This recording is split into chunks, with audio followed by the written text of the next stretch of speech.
ದಕ್ಷಿಣ ಕನ್ನಡ ಜಿಲ್ಲೆಯ ಬಂಟ್ವಾಳ ವ್ಯಾಪ್ತಿಗೆ ಒಳಪಟ್ಟ ನಾಡ, ಕನ್ಯಾಡಿ, ನಾವೂರು ಹಾಗೂ ಇಂದ್ರಬೆಟ್ಟು ಕೃಷಿ ಪ್ರಧಾನ ಗ್ರಾಮವಾಗಿದೆ. ಆದರೆ ಅನಿಯಮಿತ ಲೋಡ್ ಶೆಡ್ಡಿಂಗ್ನಿಂದ ಬೆಸೆದಂತಹ ಇಲ್ಲಿನ ಕೃಷಿಕರು ಹಾಗೂ ಗ್ರಾಮಸ್ಥರು ಮುಖ್ಯಮಂತ್ರಿ ಎಚ್.ಡಿ. ಕುಮಾರಸ್ವಾಮಿಯವರಿಗೆ ಸ್ಥಳೀಯ ಶಾಸಕ, ಮಾಜಿ ಶಾಸಕರು, ವಿಧಾನ ಪರಿಷತ್ ಸದಸ್ಯರು, ಮಂಗಳೂರು ಮೆಸ್ಕಾಂ ಇಲಾಖೆಯ ಕಾರ್ಯಪಾಲಕರ ಸಹಕಾರದೊಂದಿಗೆ ಈಗಾಗಲೇ ಮನವಿಯನ್ನ ಸಲ್ಲಿಸಿದ್ದಾರೆ. ಈ ಗ್ರಾಮ ಸುಮಾರು 1,000ಕ್ಕಿಂತಲೂ ಅಧಿಕ ಕೃಷಿ ಪಂಪ್ ಶೆಡ್ಗಳನ್ನು ಹೊಂದಿದೆ. ಎಲ್ಲ ವ್ಯವಸ್ಥೆಗಳು ಇದ್ರೂ ವಿದ್ಯುತ್ ಸಂಪರ್ಕದ ವ್ಯವಸ್ಥೆ ಸರಿಯಾಗಿಲ್ಲ.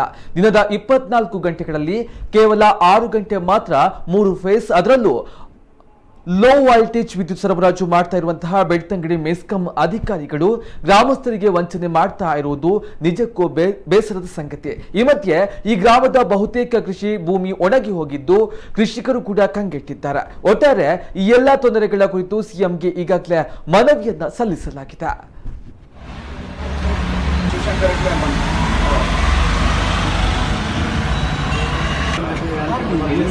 State government